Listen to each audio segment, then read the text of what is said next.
আসসালামু আলাইকুম। একটা জিনিস লক্ষ্য করেছেন, ইরানের বিরুদ্ধে মার্কিন ইসরায়েলি হামলা শুরু হবার পরেই বাংলাদেশের কিছু আলিম, হুজুর, যারা অবশ্য পৃথিবীতে কোথাও ইসলামিক স্কলার হিসেবে পরিচিত নন, গুগল করলে এদের একজনের নাম পাবেন না। মানে গত ১৫০ বছরে যদি অবিভক্ত বাংলার কোনো ইসলামিক স্কলারের নাম আপনারা খুঁজতে চান, তাহলে আমি আপাতত দুটো নাম বলতে পারি। একটা হচ্ছে জাস্টিস সৈয়দ আমির আলী, 1847-এ জন্ম, 1928-এ মৃত্যু।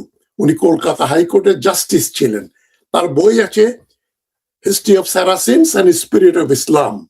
দ্বিতীয় ব্যক্তির নাম বলতে পারি, আমার বন্ধু, আমার চেয়ে সিনিয়র বন্ধু, বড় ভাই, প্রফেসর রফি উদ্দিন আহমেদ, যিনি বেঙ্গলের 19th century Muslim in Bengal নিয়ে অক্সফোর্ড থেকে থিসিস করেছেন, অক্সফোর্ড ইউনিভার্সিটির বই ছাপিয়েছে।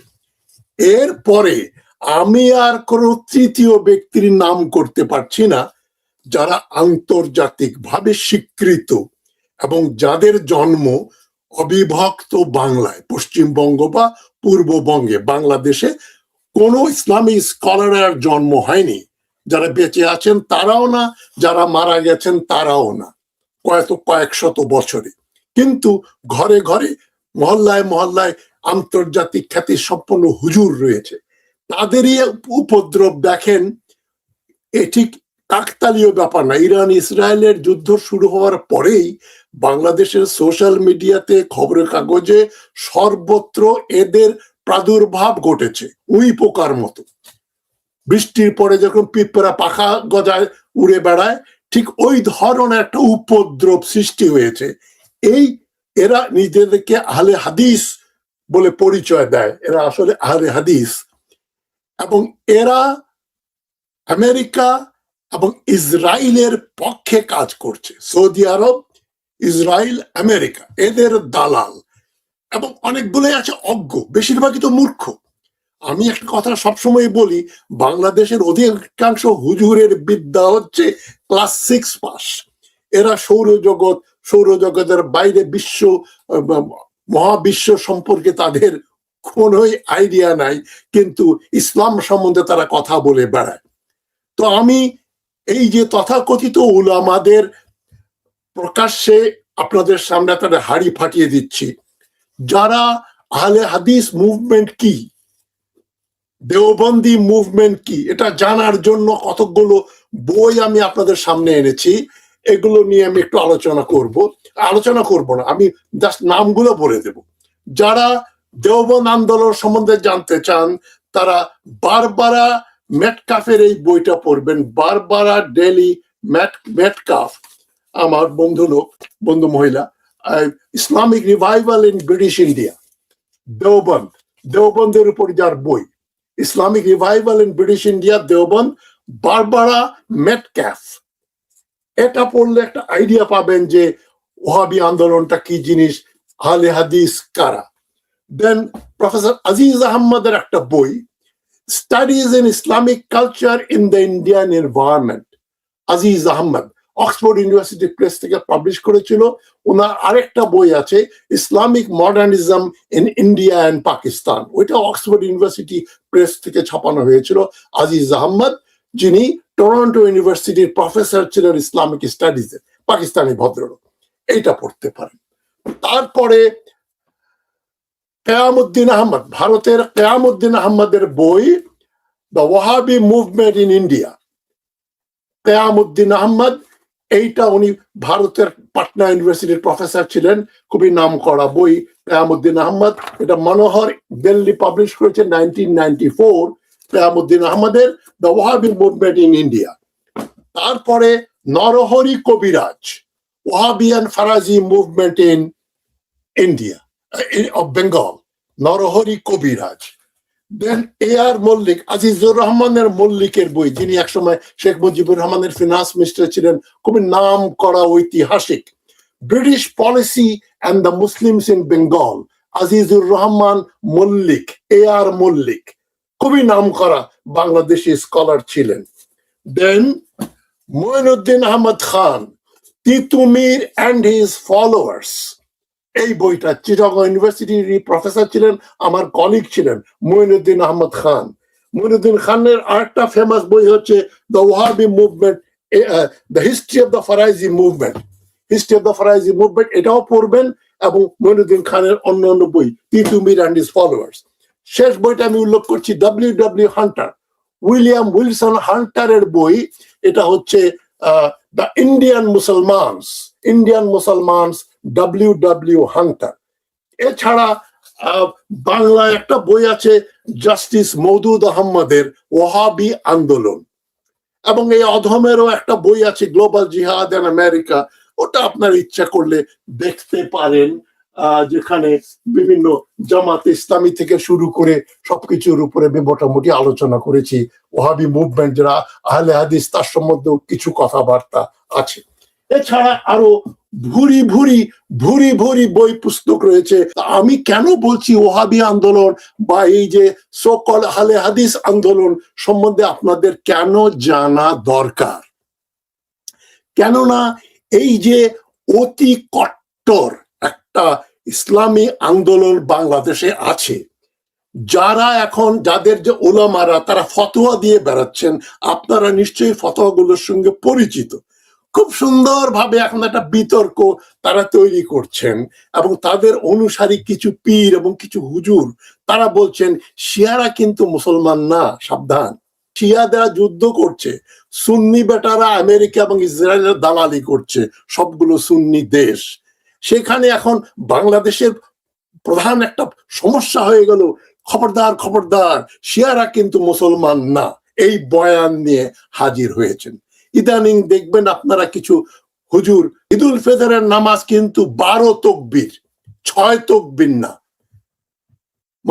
মানে 6 তকবীর না 12 তকবীরের, মানে একটা ফিতনা লাগিয়ে দিচ্ছেন।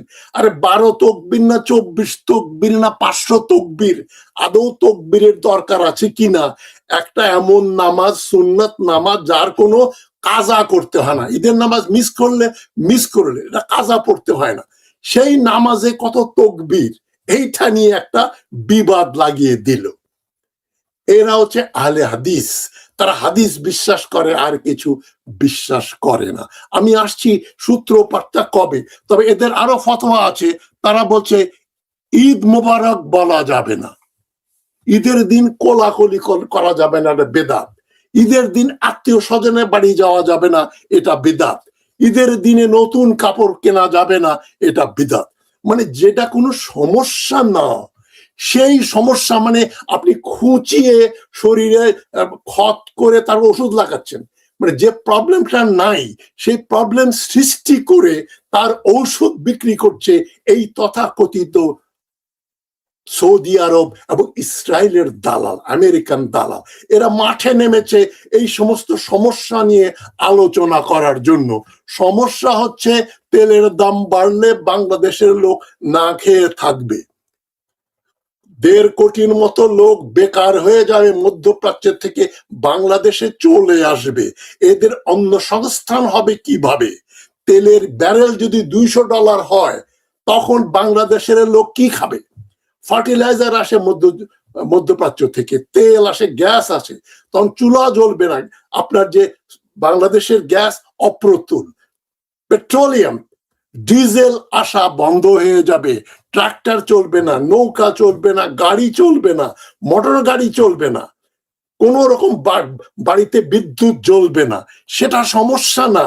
বাঙালি যারা আবেগ দিয়ে চলে, হ্যাঁ আমরা 6 রাকাত না 12 তকবীর পড়বো। 12 তকবীর কোথায় পড়া হয়? সৌদি আরবে পড়া হয়। সৌদি আরবটা কার কি ফলো করে?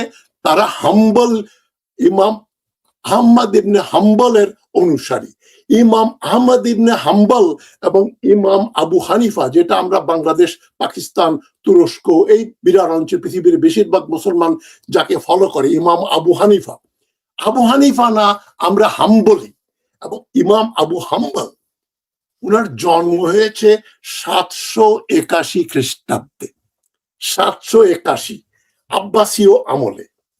আর আমরা যাকে ফলো করি, ইমাম আবু হানিফা, উনার জন্ম 699 সালে, উমাইয়াদ আমলে 699 সালে জন্মগ্রহণকারী আবু হানিফার চাইতে, তার চাইতে 82 বছর পরে যিনি জন্মগ্রহণ করেন ইমাম আহমদ ইবনে হাম্বল, উনাকে ফলো করে সৌদি আরব। এই ইমাম হাম্বল ওই যুগেই উনি চেষ্টা করেছিলেন হাদিস এবং কোরআনের দিকে আমরা ফিরে যাব, হাদিসের দিকে ফিরে যাব, অন্য কোন রকম মানে যুক্তিবাদী ইসলামে আমরা বিশ্বাস করি না। এই যে আব্বাসীয়দের যে গোল্ডেন এরা বলা হয়, স্বর্ণ যুগ বলা হয়, কেন বলা হয়? সে সময় তারা জ্ঞান বিজ্ঞানে পৃথিবীর শিখরে উঠেছিল। তাদের একটা আন্দোলন ছিল রেশনাল, যেটাকে বলা হয় মুতাজিলাইজম। মুতাজিলা হচ্ছে রেশনাল থিঙ্কিং। তারা হাদিস টাদিস মানত না, তারা রেশনাল, 2 আর 2 4 হয়, 2 আর 2 5 হবে না। এই রেশনাল স্কুল ছিল আব্বাসীয় আমলের রাষ্ট্রীয় ধর্ম। তার বিরুদ্ধে গেলেন ইমাম আহমদ ইবনে হাম্বল, এবং ইমাম আহমদ ইবনে হাম্বল হচ্ছে সৌদি আরবের রাষ্ট্রীয় মজহব। সেই মজহবের অনুসারীদের সঙ্গে, যাদেরকে ওয়াহাবি বলা হয়, তারা এবং বাংলাদেশের আহলে হাদিসের একটা ওতপ্রোত সম্পর্ক আছে। সেই সম্পর্ক নিয়েই আমি আজকে কিছু কথা বলবো। একটু হেভি হবে, আমার ভিডিওটা 2-3 বার দেখবেন, তাহলে জিনিসটা পরিষ্কার হয়ে যাবে। আহলে হাদিস মুভমেন্ট, এরা কেয়াস মানে আপনি চিন্তা করে রিসার্চ করে একটা যুক্তি দিয়ে, ফিলসফি দিয়ে একটা কথা বলবেন, সেটা মানা যাবে না। কোন ইমামকে ফলো করা যাবে না, কিন্তু পরোক্ষভাবে তারা ইমাম আহমদ ইবনে হাম্বলকে ফলো করে। এবং আরেকজন ইমাম ইবনে তাইমিয়ার মৃত্যু হয়েছে 1328 সালে। তিনি মঙ্গলদের, এই চেঙ্গিস খানের পরে হালাকু খান যখন বাগদাদ ধ্বংস করলো, তারপরে তিনি মঙ্গলদের বিরুদ্ধে যুদ্ধ করার জন্য, জিহাদ করার জন্য ফতোয়া দিয়েছিলেন। ওই ফতোয়া এখন 2026 সালে তারা পেশ করছে, অমুসলিমদেরকে হত্যা করো। এই যে আল কায়দা, তালেবান, এরা কিন্তু ইবনে তাইমিয়ার অনুসারী। ইবনে তাইমিয়া মারা গেছেন 1328 সালে। তিনি অমুসলিমদের মারতে বলেননি, অমুসলিম বলতে তিনি মঙ্গল ইনভেডারদের কথা বলেছিলেন, হালাকু খান এবং তার বংশধরদের। তার দ্বারা অনুপ্রাণিত হয়ে এই যে তালেবান, আল কায়দা, এরা ইবনে তাইমিয়াকে ফলো করে, ইবনে হাম্বলকে ফলো করে। আর তাদের বাংলাদেশি, ভারত পাকিস্তানিরা, এই যে ভারত উপমহাদেশে যে আহলে হাদিস নামে যে মুভমেন্টটা চালু হলো, ইমাম হাম্বলের অনুসারীরা তাদের ফলো করে। এটা কট্টর, এদের ভিতরে কোন রকম মানে বুদ্ধির কথা আপনি চিন্তা, লজিকের কথা চিন্তা করবেন না। হাদিস এটা বলেছে, এটাই রাইট। হাদিস বলেছে রাসূলুল্লাহ মিরাজে গেছেন, এটাই কারেক্ট। এবং এরা কোনো যুক্তিতে আসে না, এরা আক্ষরিক পর্যালোচনা করে, literal translation and interpretation of the Quran and Hadith. তাদের কাছে কোনো ফিলসফি নাই, কোনো রেশনাল চিন্তাধারা নাই। আহলে হাদিসদেরকে বলা হয় এরা হচ্ছে আহলাল রায়, বা যারা রিজন দিয়ে চিন্তা করে, সেই সম্প্রদায়ের প্রচন্ড বিরোধী। আপনি যখনই যুক্তির কথা বলবেন, আহলে হাদিস না না না না, হাদিসে তো এরকম কথা নাই। এবং হাদিসে আছে রাসূলুল্লাহ দাসীর সঙ্গে সেক্স করতে পারেন, 4টা বিয়ে করতে পারেন, এবং রাজা বাদশাদের একাধিক বিয়ে করার অনুমতি আছে, 7 বছরের মেয়েকে বিয়ে করতে পারেন। কিন্তু মিথ্যা হাদিস আছে রাসূলুল্লাহ আয়েশাকে বিয়ে করেছেন 7 বছর বয়সে। এই সমস্ত উদ্ভট চিন্তার অনুসারী হচ্ছে আহলে হাদিস। এক সময় তাদের খুব ভালো রোল ছিল 19th সেঞ্চুরিতে, ব্রিটিশদের বিরুদ্ধে তারা অনেক আন্দোলন করেছেন। সেখানে আমার বংশের, আমার গ্রেট গ্র্যান্ডফাদার মাওলানা কারামত আলী জৌনপুরিও ব্রিটিশদের বিরুদ্ধে যুদ্ধ করেছিলেন। But he was a rational Muslim. উনি ফিলসফিতে বিশ্বাস করতেন, রেশনালিজমে বিশ্বাস করতেন। কিন্তু আহলে হাদিসরা হচ্ছে এক্সট্রিমিস্ট একটা গ্রুপ। সৌদি আরবের ইমাম আহমদ হাম্বলের সঙ্গে এদের মিল। এখন আমি একটু আসছি, আপনারা একটু ধৈর্য ধরে শুনবেন আমারটা। দুবার শুনবেন, তাহলে জিনিসটা ক্লিয়ার হবে। যারা জানতে চান তাদের কাছে আমি অনুরোধ করে বলছি, আমি কোনো ইম্পোজ করছি না আমারটা আপনাদের শুনতেই হবে, আমার কথাই মানতে হবে, নট নেসেসারিলি। তবে আমি যুক্তি দিয়ে যেটা বলছি, আমি 50 বছর মাস্টারি করে ইসলামের ইতিহাস পড়ে যেটা জেনেছি, লিখেছি, পড়েছি, তার আলোকেই কিছু কথা বলবো। যদি আমার কথা আপনাদের 2 পয়সা দাম দেন, আমি খুশি হব। আমার কথা শুনতেই হবে, নট নেসেসারি। আহলে হাদিসদের ডক্ট্রিন হচ্ছে দে আর নট হালাল রায়, মানে যে মত রিজন বা যুক্তির বিরোধী তারা, এবং তারা মনে করে ইসলামটাকে পিউরিফাই করতে হবে। এইখানে বিদাত, ওইখানে বিদাত।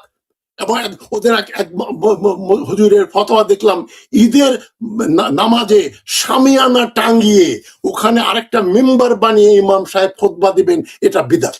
মানে যেন এগুলাই আমাদের সমস্যা। ঈদগাহে আপনি শামিয়ানা দেন রোদের জন্য বা বৃষ্টি প্রোটেকশন দেওয়ার জন্য, এটা নাকি ইসলাম বিরোধী, এটা নাকি করা যাবে না। এই যে উৎকট উদ্ভট এই যে কথাবার্তাগুলো আমরা শুনছি ইদানিং বেশি বেশি করে ইরান ইসরায়েলের যুদ্ধের পরে। আমি এদের ষড়যন্ত্রটা আপনাদের সামনে ফাঁস করে দিচ্ছি। কেন হঠাৎ করে ইরান যখন মার দেওয়া শুরু করলো ইসরায়েলকে, তখনই তাদের টনক নড়ে গেল। সৌদি আরবের পয়সায়, সৌদি আরবের উপদেশে তারা এখন নামলো শিয়াদেরকে কিভাবে পর্যদস্ত করা যায়, কাফের বলা যায়, এইটা একটা। এবং নামাজ পড়বেন কি ঈদের নামাজ, এটা একটা সমস্যা। আপনি 12 রাকাত না 24 তকবীরে পড়েন, 50-500 তকবীর দিয়ে পড়েন, তাতে আমার কি যায় আসে? একটা সুন্নত নামাজ যার কোনো কাজা করতে হয় না, আবশ্যকীয় কোনো নামাজ না, ঈদের নামাজ আপনি পড়তেও পারেন, নাও পড়তে পারেন। সুতরাং ওইটা নিয়ে খুতবা, তার মানে ফিতনা তৈরি করা। এখন এরা ইসলামকে পিউরিফাই করতে চায়। এরা কারা? এরা হচ্ছেন, একটা ইতিহাস আছে, ইতিহাসটা কিন্তু আহলে হাদিসদের খুব ভালো ইতিহাস। আহলে হাদিস অরিজিনাল যেটা ছিল হাম্বল ইবনে হাম্বল, তারই ছিল যে কোনো মাযহাব মানা যাবে না এবং কিয়াস করা যাবে না। চিন্তা করে আপনি কনক্লুশন আসবেন, এই চিন্তা করার আপনার অধিকার নাই। কিন্তু যারা যে জাতি চিন্তা করতে পারে না, সে কোনো জিনিস আবিষ্কার করতে পারে না। আইনস্টাইন বলেছিলেন, imagination is more important than knowledge. বিদ্যার চাইতে কল্পনা, ইমাজিনেশনের দাম সবচাইতে বেশি। ইমাজিন না করলে আপনি জিনিসটা একটা বিমান বানাবেন, আপনি ইমাজিন করবেন। রেডিও টেলিভিশন তৈরি করার আগে বিজ্ঞানীরা চিন্তা করেছেন, ইমাজিন করেছেন যেটা তৈরি করা যায়। কম্পিউটার সায়েন্সও তাই, যত রকম বিজ্ঞান সব ইমাজিনেশন থেকে এসছে। এরা বলছে ইমাজিনেশন করা যাবে, হাদিস যা আছে সেটাই মানতে হবে, হাদিসের বাইরে কিছু নাই। এবং ইমাম হাম্বলের যারা অনুসারী ছিল তারা মনে করত, যাদেরকে সালাফি বলা হয়, সালাফি কারা? পবিত্র এবং জ্ঞানী পূর্বপুরুষ। এবং তারা কারা? রাসূলুল্লাহর পরে 3 জেনারেশন, একটা হচ্ছেন সাহাবায়ে কেরাম, মানে হযরত আবু বকর, ওমর, ওসমান, আলী এবং আরো সাহাবা যারা ছিলেন, তাদের ফলো করো। তাদেরকে না পেলে তাদের যারা ফলো করত, তাবেঈন বা তাবেউন, যারা ওই সাহাবীদের ফলো করত, তাবেউনদের ফলো করো। এরপরে তাবেউনদের যারা ফলো করত, তাদের যারা অনুসারী, তাবেউন, 3 জেনারেশন। এরপরে আর কিছু নাই, সব বাতিল। মানে রাসূলুল্লাহর পরে 3টা জেনারেশন, ধরেন বড় জোর 100 বছর পর্যন্ত যারা আরব দেশে ছিলেন, বিভিন্ন দেশে ছিলেন, এরাই হচ্ছে আপনার রোল মডেল, এর বাইরে কিছু নাই। এবং ইমাম আবু হানিফা, ইমাম শাফি,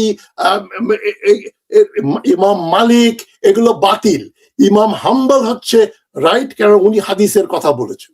সুতরাং সৌদি আরবে যে ধর্ম প্রতিষ্ঠিত, যে ফিকা তারা ফলো করে, ইমাম আহমদ ইবনে হাম্বল, ওইটাকে উদাহরণ দেয় বাংলাদেশিরা। আরে সৌদি আরবে তো 12 তকবীর হয়। আরে ইমাম হাম্বলের চাইতে 82 বছর আগে জন্ম হয়েছে ইমাম আবু হানিফা, যাকে বলা হয় ইমামে আজম।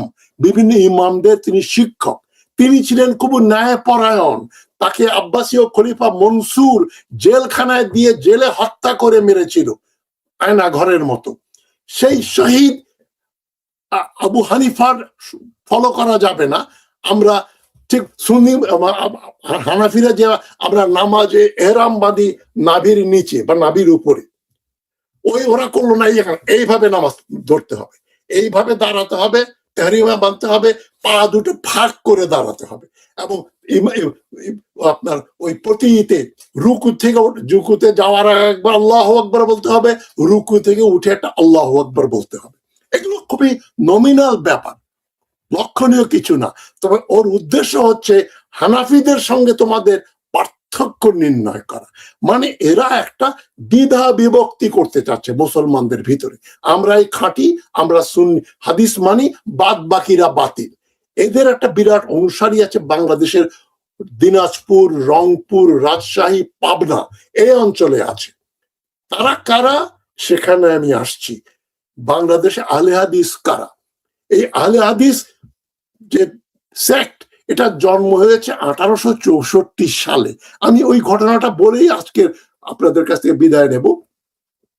তো এই যারা সালাফ, হোলি অ্যানসেস্টারদের ফলো করে, তালেবানরা, আল কায়দারা কিন্তু তাদেরকে বলা সালাফি মুভমেন্ট। তাদের হোলি অ্যানসেস্টাররা যা বলেছেন এর বাইরে কিছু নাই, তাবে তাবিউন পর্যন্ত, এরপরে যাওয়া যাবে না।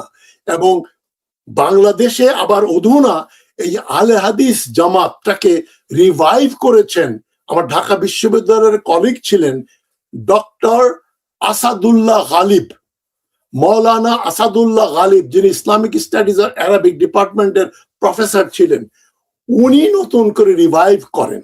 এবং আপনারা জেএমবির নাম শুনেছেন, বাংলা ভাই, জামায়াতে মুজাহিদিন বাংলাদেশ, শেখ আব্দুর রহমান, এই যারা যে টেরোরিজম করলো বাংলাদেশে, যে বাংলাদেশে ইসলাম পিউরিফাই করতে হবে, সুতরাং যারা যারা কঠোর ইসলাম মানে না তাদেরকে হত্যা করতে হবে। এই জেএমবি মুভমেন্ট শুরু হলো, পরে ওই খালেদা জিয়ার সময় গ্রেপ্তার করা হলো, ফাঁসি দিয়ে মারা হলো। যেমন মইনুল ফখরুদ্দিনের সময় 2007 সালে ফাঁসি দিয়ে মারা হলো। এরা হচ্ছে আহলে হাদিস। এরা পিসফুল তাকলিদে বিশ্বাস করে না, যে আপনি কি কোনো ইমামকে ফলো করবেন, না, না, ইমামকে ফলো করা যাবে না, হাদিস ফলো করতে হবে। এটাই হচ্ছে এদের রায়। এরা ইসলামকে পিউরিফাই করবে, রিফর্ম করবে, পিউরিফাই করবে, এবং এদেরকে নিজেদেরকে আলাদা করার জন্য মিলাদ করা যাবে না, মিলাদে কেয়াম করা যাবে না, ইয়া নবী সালাম আলাইকা বলা যাবে না।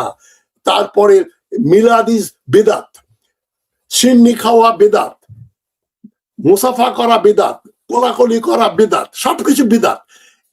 ওরা শুধু হাদিস গ্রন্থে যা লেখা আছে, এবং হাদিসের 99.9% হচ্ছে গাল গল্প, শোনা গল্প। এই আমাদের জিয়াউর রহমান না শেখ মুজিবুর রহমান কে স্বাধীনতা ঘোষণা করেছে, তার লোকজন সব জীবিত আছেন, বহু লোকজন, খবর কাগজ, টেলিভিশন, রেডিওতে রেকর্ড আছে। তারপরে বাংলাদেশ দুই ভাগে ভাগ, জিয়াউর রহমান না মুজিবুর রহমান। রসুলুল্লাহর ইন্তেকালের 250 বছর পরে এখানে যার যা খুশি রসুলুল্লাহর নামে চালিয়ে দিয়েছে, এবং অনেক অশ্লীল কথাবার্তা আছে যেখানে রসুলুল্লাহর চরিত্র হনন করা হয়েছে, কলঙ্কিত করা হয়েছে হাদিসের মাধ্যমে। সেটাকেই নাকি বিশ্বাস করতে হবে। আপনার কমন সেন্স, ইন্টেলেক্ট, ইমাম আবু হানিফা বা কোনো ইমামের কথা ফলো করা যাবে না। এটা কট্টরপন্থী আন্দোলন। এবং এই আন্দোলনের ভারতবর্ষের সূত্রপাত হলো কবে? ব্রিটিশ আমলে। ব্রিটিশ আমলে একজন মৌলানা ছিলেন, হুজুর ছিলেন, সৈয়দ আহমদ বেরেলভি। সৈয়দ আহমদ শহীদ বলা হয়। ওনার বেরেলিতে জন্ম, বেরেলিতে ইউপিতে, উত্তরপ্রদেশে। 1786 সালে জন্ম। 1831 সালের 10ই মে তিনি বালাকটে শহীদ হয়ে যান তার অনুসারীদের নিয়ে। শিখদের বিরুদ্ধে যুদ্ধ করে ইসলামী হুকুমত কায়েম করবেন আফগানিস্তান, পেশাওয়ার, পাঞ্জাব অঞ্চল নিয়ে। তখন সেটা ব্রিটিশদের অধীনে ছিল না।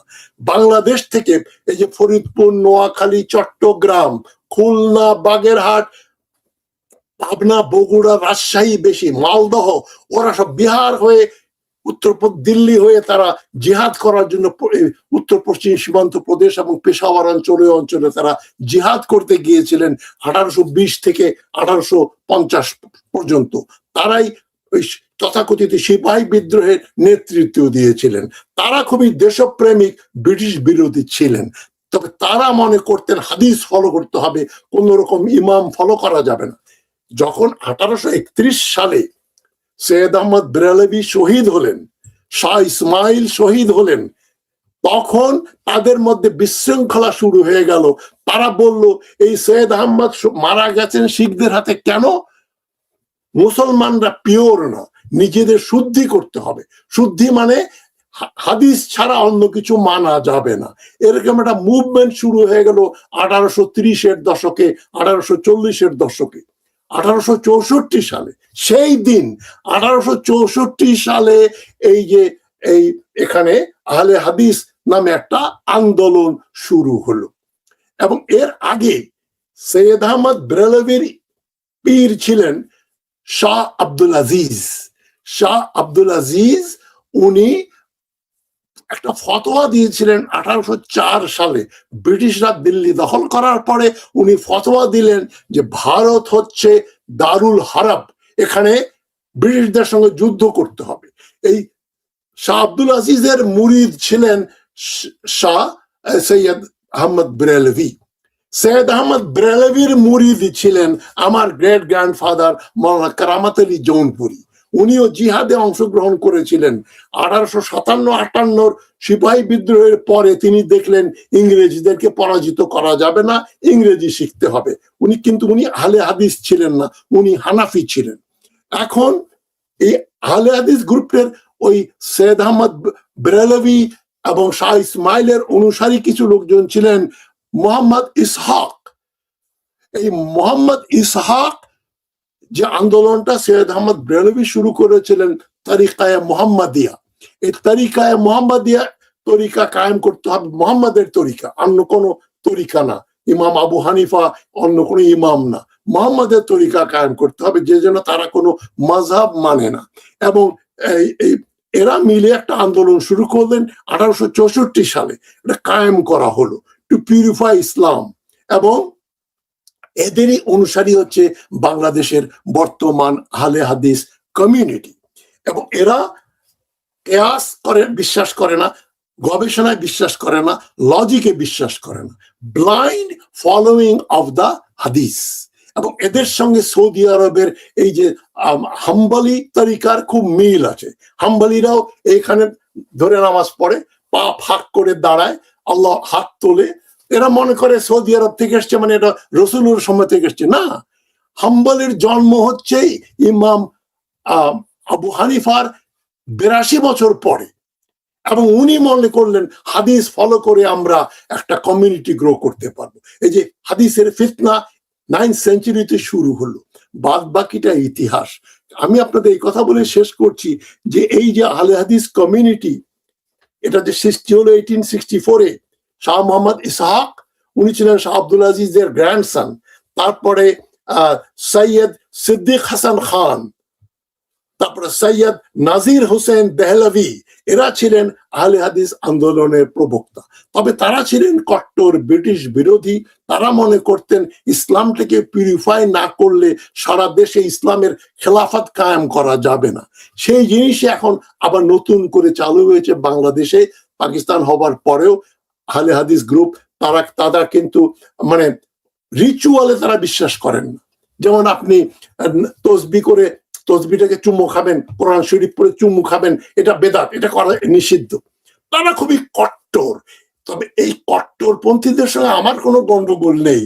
তবে তারা সৌদি আরবের একেবারে অন্ধ অনুরাগী, এবং সৌদি আরব যা করছে তারা সেটা বাংলাদেশে করতে চান। সেটা কি? ইসরায়েলের সঙ্গে মিলে শিয়া সুন্নি বিভেদ করে মার্কিন যুক্তরাষ্ট্র এবং ইসরায়েলের হাতে আরব বিশ্বের তেল এবং গ্যাস তুলে দিয়ে সাম্রাজ্যবাদীদের পদলেহন করা, তাদেরই অনুসারী হচ্ছে বাংলাদেশের আহলে হাদিস উলামা। তারা না জেনেই কিন্তু লাফাচ্ছেন। তারা যে ইসরায়েলের সমর্থক সবাই তা না, তবে অজ্ঞতা প্রসূত সৌদি আরবের ইশারা ইঙ্গিতে তারা লাফাচ্ছেন। ছাগলের দৌড় হচ্ছে, খুঁটির জোরে ছাগল লাফাচ্ছে। তো এই ছাগলদের হাত থেকে বাংলাদেশকে অযথা দ্বিধা বিভক্ত না করার আহ্বান জানানোর জন্য আজকের আমার এই আলোচনা। একটু লম্বাই হয়ে গেল। আপনারা আমার অনুষ্ঠানটা যারা একটু মনোযোগ দিয়ে শুনতে চান এবং আহলে হাদিসের বইগুলোর কথা বললাম, এগুলো একটু পড়ার চেষ্টা করেন, গুগল করে দেখেন আহলে হাদিস কারা, নব্য ওহাবিজম কারা। এরা কিন্তু আল কায়েদার জন্মদাতা। আল কায়েদার জন্ম হয়েছে এই ইমাম হাম্বল এবং ইমাম ইবনে তাইমিয়ার অনুসারীরা। তারা মনে করে জিহাদ করা ওয়াজিব। ইবনে তাইমিয়া জিহাদ করতে বলেছিলেন মঙ্গল হালাকু খানের বিরুদ্ধে, হিন্দু বৌদ্ধ খ্রিস্টানদের বিরুদ্ধে না। কিন্তু এরা কিন্তু সৌদিরা কিন্তু ইহুদি এবং খ্রিস্টানদের পদলেহী। তারা ওই ইমাম হাম্বলের ওই অর্থোডক্সিকে ব্যবহার করে তারা কিন্তু ক্ষমতায় টিকে আছে। হাদিসে আছে রাজার বিরোধিতা করা মানে আল্লাহর বিরোধিতা করা। এবং মৌলানা সাহেবরা হচ্ছেন, আলিমরা হচ্ছেন নায়েবে রসুল, তাদের বিরুদ্ধে কথা বলা যাবে না, কেন এরা হচ্ছে রসুলুল্লাহর অ্যাসিস্ট্যান্ট। এই ধরনের উলামাদের সুপ্রিমেসি, রাজতন্ত্রের সুপ্রিমেসি এবং অটোক্রেসির সুপ্রিমেসি, আমেরিকান সুপ্রিমেসি, ইসরায়েলের সুপ্রিমেসি প্রতিষ্ঠা করার জন্য সৌদি